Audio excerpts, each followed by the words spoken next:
નમસ્કાર ગુજરાત. આજના મુખ્ય સમાચાર પર નજર કરીએ તો ચા બિસ્કિટ પાછળ લાખોનો ધુમાડો, તો હોળી નજીક આવતા 2000 રૂપિયાનો હપ્તો, તો ખેડૂતોને હોળીની ભેટ, તો દીકરીઓને મળશે મફતમાં કેન્સરની રસી, તો સોના ચાંદીના ભાવમાં તેજીનું વાવાઝોડું, તો આજથી લાગુ થઈ ગયા 5 મોટા નિયમો અને ફેરફાર, તો બદલાઈ જશે લાયસન્સના નિયમો. અને મિત્રો જાણીશું આજના 15 મોટા સમાચાર. એ પહેલા ગુજરાતના જે પણ મિત્રો આપણે આ યુટ્યુબ ચેનલમાં નવા છે તેમને વિનંતી કરીશ કે આપણી આ ચેનલને સબસ્ક્રાઇબ કરી લે, જેથી કરીને મિત્રો દિવસભરના કામના અને લોક ઉપયોગી સમાચાર તમને આપણી આ ચેનલના માધ્યમથી સૌથી પહેલા મળી જાય. તો મિત્રો વાત કરીએ આજના સૌથી પહેલા સમાચારને લઈને, તો આજથી આટલા નિયમો બદલાઈ ગયા. મિત્રો 1 માર્ચ એટલે કે મિત્રો આજથી ભારતમાં નાણાકીય અને ટેકનોલોજી ક્ષેત્રે મોટા ફેરફારો થઈ ગયા છે. એલપીજી ગેસ સિલિન્ડરના ભાવમાં વધારો કે ઘટાડો થયો છે. સરકાર ડિજિટલ છેતરપિંડી રોકવા માટે અત્યંત કડક સીમ બંધન નિયમ લાવી રહી છે, જે વાઈફાઈ દ્વારા ચાલતા ફેક એકાઉન્ટ્સ પર લગામ કસશે. અને જૂની ભારતીય રેલવે યુટીએસ એપ જગ્યાએ નવી રેલ 1 એપ તેનું સ્થાન લેવાની છે. આ ઉપરાંત બેન્કિંગ સેક્ટરમાં સુરક્ષા વધારવા માટે યુપીઆઈ ટ્રાન્ઝેક્શનમાં ફેરફાર કરવામાં આવશે. ત્યાર પછી મિત્રો મહત્વના સમાચાર વિશે આગળ વાત કરીએ તો એલઆઈસીએ નવી યોજના લોન્ચ કરી. મિત્રો એલઆઈસીએ સામાન્ય નાગરિકો માટે વીમા કવચ યોજના લોન્ચ કરી છે.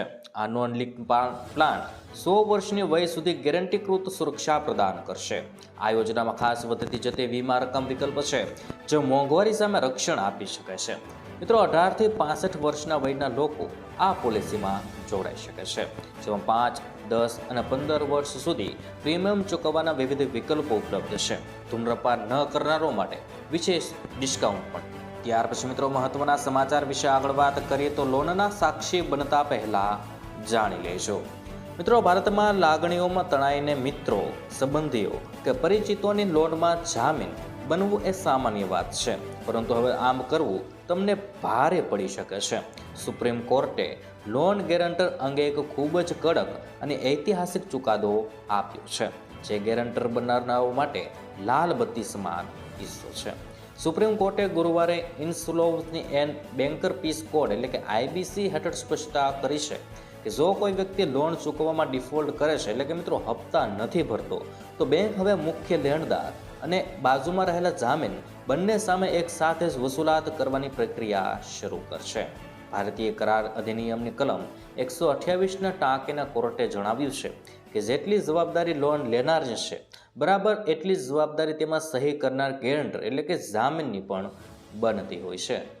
ત્યાર પછી મિત્રો મહત્વના સમાચાર વિશે આગળ વાત કરીએ તો બદલાઈ જશે લાયસન્સની સિસ્ટમ. મિત્રો જો તમે માર્ગ પર વાહન ચલાવતી વખતે ટ્રાફિક નિયમોને હળવાશથી લેતા હો તો હવે સાવધાન થઈ જજો.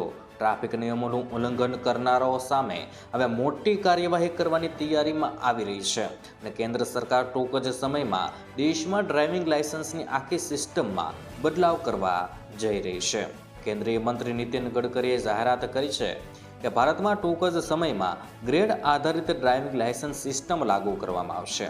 દેશભરમાં માર્ગ સલામતીને લઈ પહેલેથી જ નિયમો બનેલા છે, પરંતુ હજુ નિયમો તોડવા પર સામાન્ય દંડ જ ફટકારવામાં આવી રહ્યો છે. પરંતુ હવે ડ્રાઇવિંગ લાયસન્સ રિપોર્ટ કાર્ડ તરીકે ગણવામાં આવશે. જ્યારે કોઈ ટ્રાફિક નિયમ તોડે છે તો તેના લાયસન્સમાંથી ચોક્કસ સંખ્યામાં પોઈન્ટ કાપવામાં આવશે. જો પોઈન્ટ નિર્ધારિત મર્યાદાથી નીચે આવે છે તો લાયસન્સ 6 મહિના માટે સસ્પેન્ડ કરી નાખવામાં આવશે. હંમેશા માટે પણ રદ થઈ શકે છે. અને લાયસન્સ આટલું જ નહીં, જો કોઈ વારંવાર ભૂલો કરે છે અથવા તો ટ્રાફિક નિયમોનું ઉલ્લંઘન કરે છે તો આવા મામલામાં તેમનું ડ્રાઇવિંગ લાયસન્સ હંમેશા માટે રદ કરી શકાય છે. ત્યાર પછી મિત્રો મહત્વના સમાચાર વિશે આગળ વાત કરીએ તો ખેડૂતોને 10,000 કરોડની ભેટ. મિત્રો છત્તીસગઢના મુખ્યમંત્રી વિષ્ણુદેવ સાયે રાજ્યના ખેડૂતો માટે ખુશીના સમાચાર આપ્યા છે.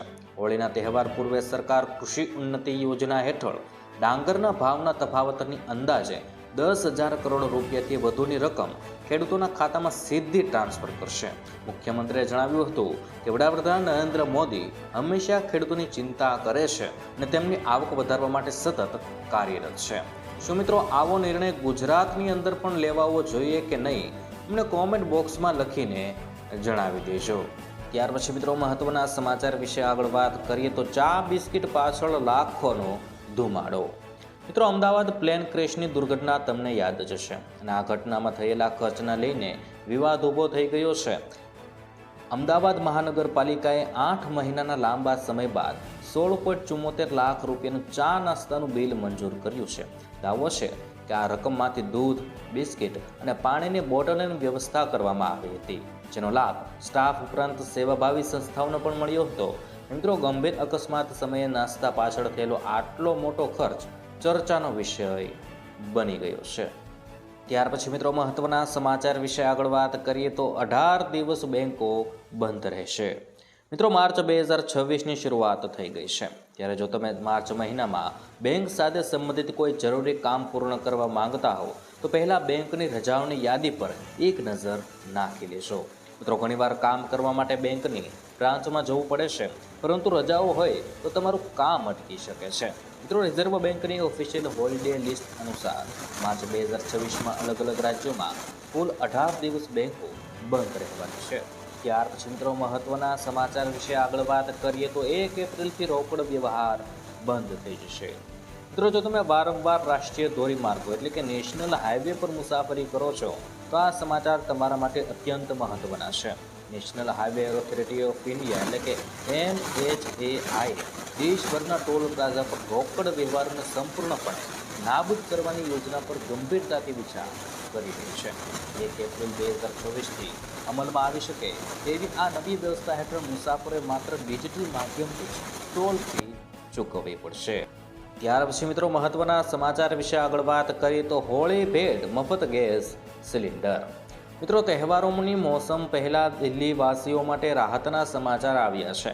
મોંઘવારીના યુગમાં જ્યાં રસોડાના બજેટનો ભાર સામાન્ય લોકોના ખિસ્સા પર પડી રહ્યો છે અને દિલ્હી સરકારે હોળી અને દિવાળી અંગે એક મહત્વપૂર્ણ નિર્ણય લીધો છે. રાજધાનીમાં મહિલાઓને હવે આ બે મુખ્ય તહેવારો માટે મફત ગેસ સિલિન્ડર મળશે. મુખ્ય મુદ્દો એ છે કે કિંમત સીધી સિલિન્ડરમાં નહીં પરંતુ લાભાર્થીઓના બેંક ખાતામાં સીધી ટ્રાન્સફર કરવામાં આવશે, જે પારદર્શિતા સુનિશ્ચિત કરશે અને કોઈ પણ મુશ્કેલી દૂર કરશે. ત્યાર પછી મિત્રો મહત્વના સમાચાર વિશે આગળ વાત કરીએ તો સોના ચાંદીના ભાવમાં નરમાઈ. મિત્રો, સોના અને ચાંદીના ભાવમાં ઘટાડો નોંધાયો છે. દિલ્હીમાં 24 કેરેટ સોનું 110 રૂપિયા ઘટીને 1,61,710 રૂપિયા પ્રતિ 10 ગ્રામ થયું છે, જ્યારે અમદાવાદ, સુરત, રાજકોટ અને વડોદરામાં ભાવ 1,61,610 રૂપિયા થયો છે. મિત્રો, આંતરરાષ્ટ્રીય બજારમાં સોનું 5,172.17 પ્રતિ ઓન્સ ડોલર પર ટ્રેડ કરી રહ્યું છે અને બીજી તરફ ચાંદીનો ભાવ પણ ઘટીને 2,84,900 રૂપિયા પ્રતિ કિલોગ્રામ થયો છે. મિત્રો, આંતરરાષ્ટ્રીય બજારમાં ચાંદીનો હાજર ભાવ 89.72 પ્રતિ ઓન્સ ડોલર બોલાઈ રહ્યો છે. ત્યારબાદ મિત્રો મહત્વના સમાચાર વિશે આગળ વાત કરીએ તો 5.5 લાખ દીકરીઓને મફત રસી. મિત્રો, પ્રધાનમંત્રી નરેન્દ્ર મોદી 28 ફેબ્રુઆરીએ દેશવ્યાપી HPV ટીકાકરણ અભિયાનનો પ્રારંભ કર્યો છે, જેમાં 14 થી 15 વર્ષની અંદાજિત 1.15 કરોડ કિશોરીઓને સરકારી કેન્દ્રો પર મફત સર્વાઇકલ કેન્સરની રસી લગાવવામાં આવશે. ત્યારે ગુજરાત સરકારે પણ જાહેરાત કરી છે કે ગુજરાતમાં 5.5 લાખ દીકરીઓને સર્વાઇકલ કેન્સરની રસી મફત અપાશે.